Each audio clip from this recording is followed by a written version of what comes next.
For centuries, people imagined monsters in the deep, but the real ones turned out to be worse. The farther we descend, the less life looks natural and the more it looks built by darkness, pressure, and starvation. 12. The anglerfish. The female deep-sea anglerfish carries a glowing lure on her head like a private fishing rod, and in complete darkness, that light can be the difference between eating and starving.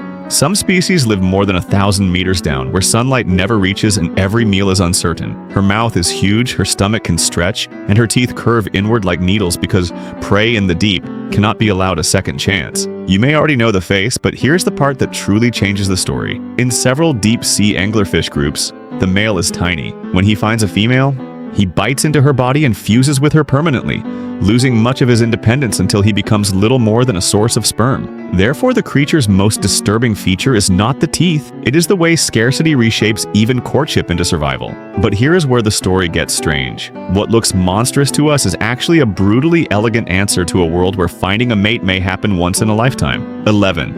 The viperfish. The viperfish looks like it was built from the single instruction never let go. It has such long, fang-like teeth that it cannot fully close its mouth around them, and some species carry a glowing organ that helps lure prey from the black water around them. These fish patrol the mesopelagic and bathypelagic zones, often between about 200 and 2,000 meters, where the last traces of blue light fade and the pressure keeps rising. At those depths, speed matters, but surprise matters more. The viperfish has a hinged skull and an expandable stomach, therefore it can seize prey larger than you would expect from its narrow body. Yet the real mystery is different. When brought to the surface, its eyes and body can make it look even more grotesque, but down where it lives, every sharp edge and oversized tooth is a tool for a place with very little food and almost no forgiveness. The deeper story is not that the fish became scary. It is that the deep rewards anything that can strike once and hold on. 10. The fangtooth. If you saw a fangtooth without scale, you might imagine a predator the size of a wolf. In reality, many are only around 15 to 18 centimeters long.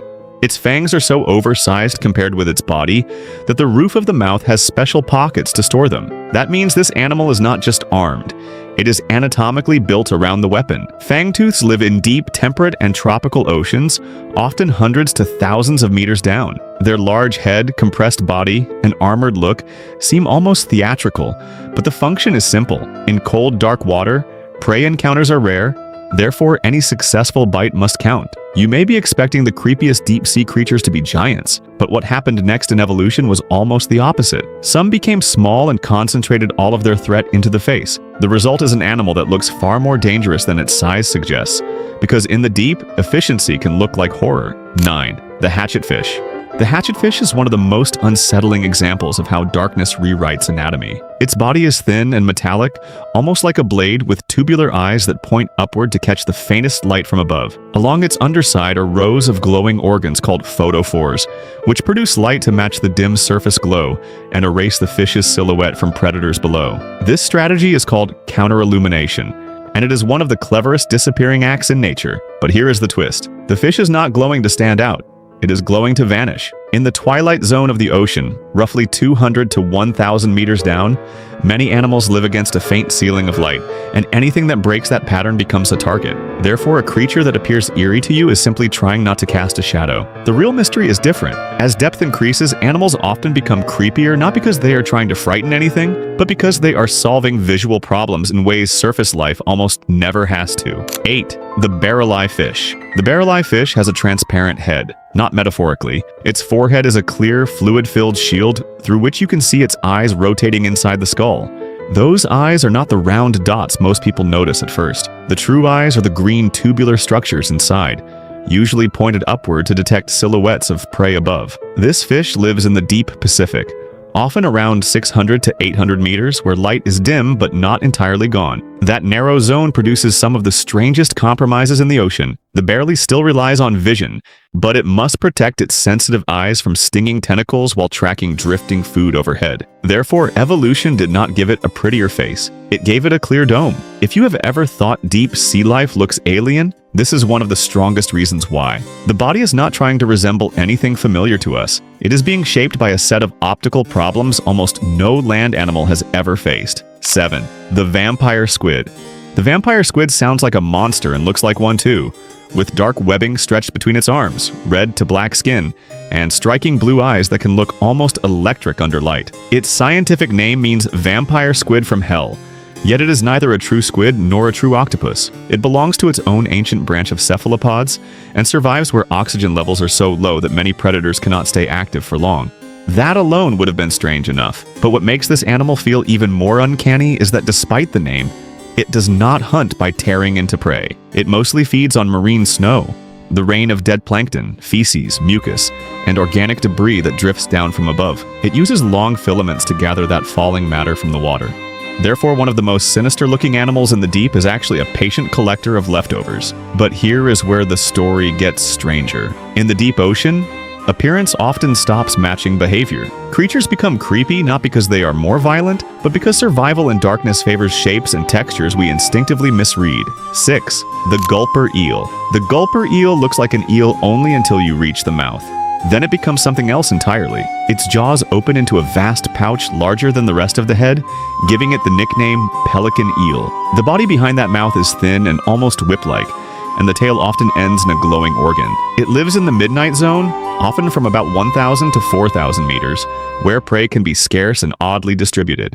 Therefore, the gulper eel does not chase constantly like a surface predator. It opens wide and takes what the darkness offers. Its body is built for swallowing opportunities rather than pursuing them. Yet the question remains why so many deep-sea creatures rely on oversized mouths. The answer is simple and merciless. Down there, you may not know when the next meal is coming, so anything that can be swallowed often should be swallowed now. Hunger stretches anatomy until the face itself begins to look impossible. 5. The goblin shark. The goblin shark is often called a living fossil because it is the only surviving member of an ancient shark family that reaches back about 125 million years. It has a long, flattened snout packed with sensory organs and a jaw that can shoot forward with startling speed when prey comes close. If you have seen the footage, you already know why people react so strongly.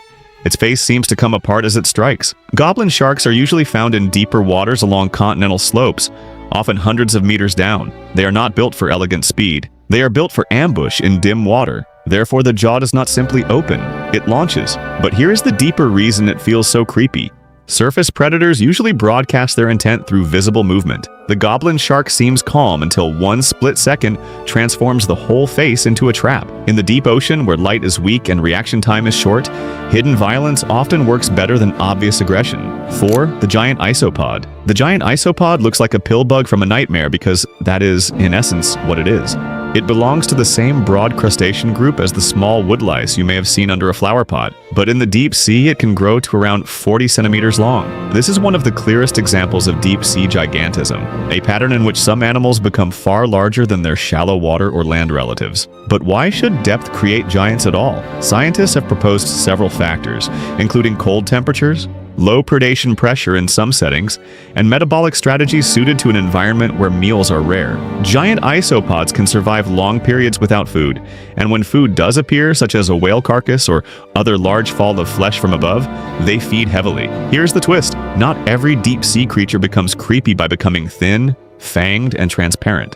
Some become creepy by taking something familiar and enlarging it until your own recognition turns against you. 3. The frilled shark. The frilled shark looks less like a modern shark and more like a memory of what a shark used to be. It has an elongated eel-like body, 6 frilled gill slits, and around 300 trident-shaped teeth arranged in rows. It has survived with this ancient body plan for tens of millions of years, which is why people often call it prehistoric. It usually lives in deep water, often between about 500 and 1,500 meters, though it can range deeper. Unlike the broad, muscular sharks of popular imagination, the frilled shark appears more like a dark ribbon armed with hooks. Therefore, its creepiness comes not from sheer power, but from age and unfamiliarity.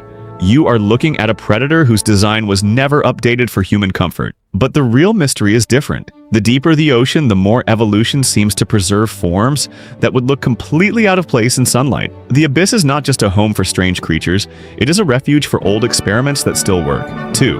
The Mariana snailfish. At first glance, the deepest known fish on Earth is disappointing if you expect a monster. The Mariana snailfish is pale, soft-bodied, and almost fragile-looking, recorded at depths beyond 8,000 meters in the Mariana Trench. This is the Hadal zone, named after Hades, where pressure is so extreme that most fish cannot survive at all. One estimate often used for these depths is that the pressure can exceed 800 times that at the surface.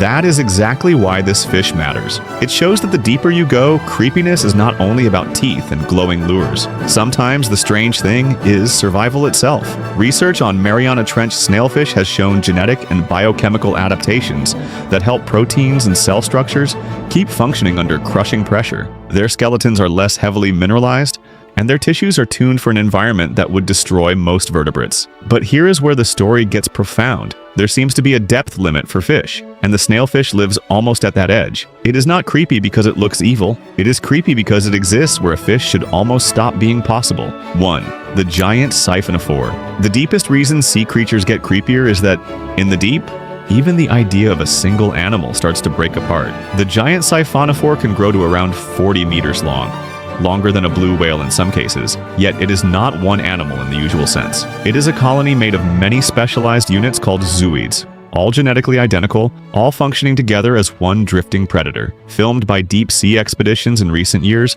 some have appeared as glowing spirals or impossibly long chains suspended in black water. They hunt with curtains of stinging tentacles, and the whole colony can behave with eerie coordination despite being built from repeated living parts. Therefore, the creature feels less like wildlife and more like a system, a living architecture. You may expect the deepest terror to come from jaws or eyes. Instead, it may come from something more abstract.